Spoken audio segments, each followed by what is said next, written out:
Welcome to week number 6 of the Porsche Cup Series here on iRacing at Donington Park Grand Prix. Fantastic track. Can't wait to get into the hot lap and the guide. I'm going to talk about a little few pointers that makes this the best track on iRacing. No, it's not actually. That's Alton Park. But it makes it a tricky track to drive and great to kind of like develop and learn because the hairpins, the fast corners, it has a little bit of everything. And this car is such a hard car to drive in those variety of corners. It's really, really interesting to learn and to do a hot lap on.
So, here we are for the lap guide, here at Donington Park. Very, very tricky circuit, but there's a lot of time to gain if you get it right.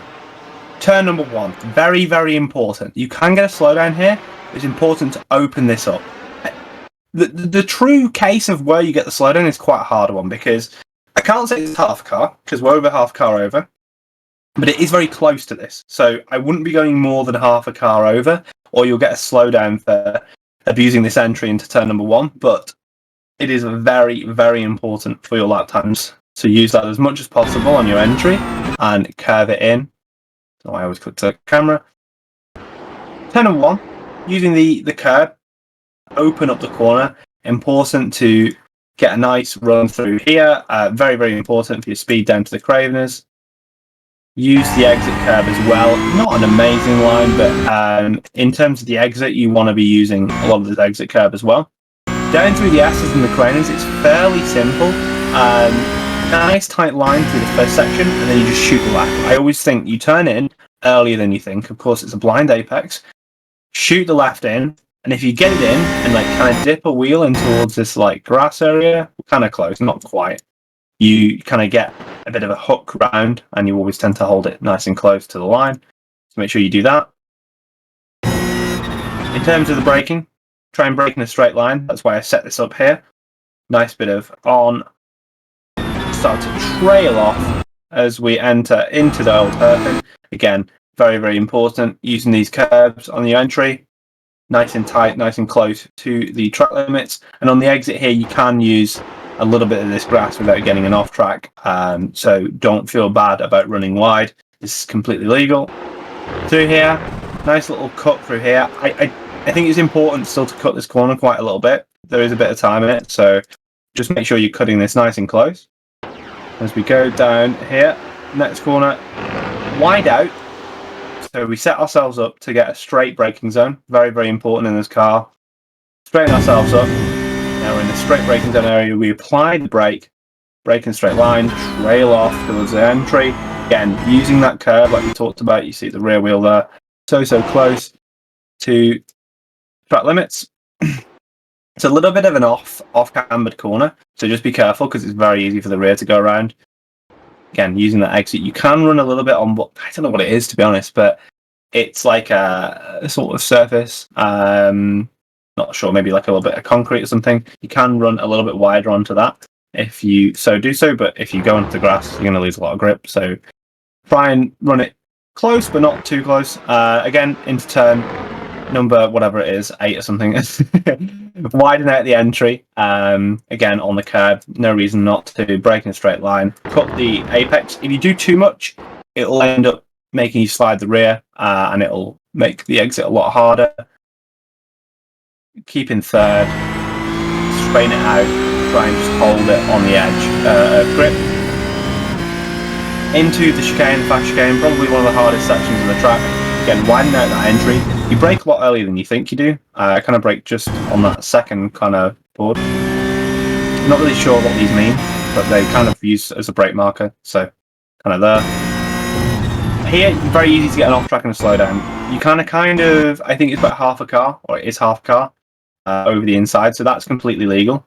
And it's the second one that's pretty hard as well. Just making sure it's four wheels over the white line, not a car. But yeah.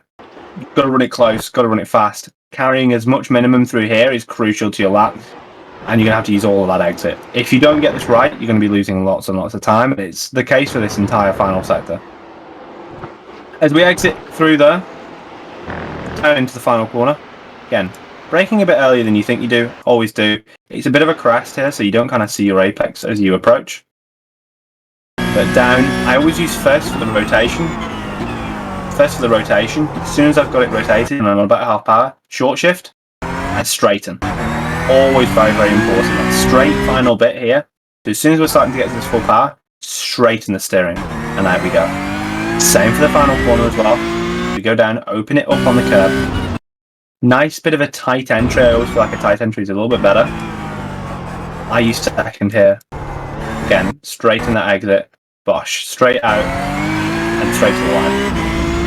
Very, very important that you watch those again, because these hairpins are absolutely crucial. You can lose so much time.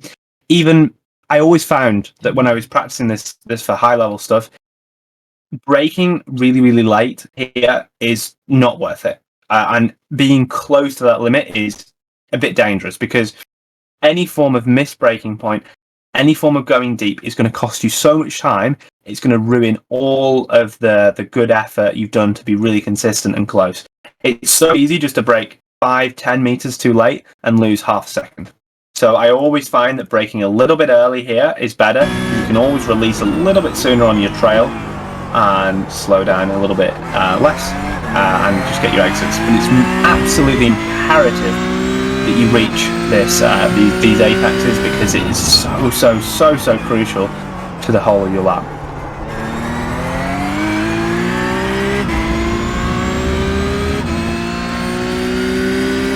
Okay, week number 6, the lap guide and hot lap for Porsche Cup on iRacing here in Donington Grand Prix track. Remember, use those curb on the entries, always exploit those track limits to the best of your ability. The hairpins, very, very key to get those right. Massive amounts of time in the hairpins here at Donington Park Grand Prix, especially in this car. They can be so difficult.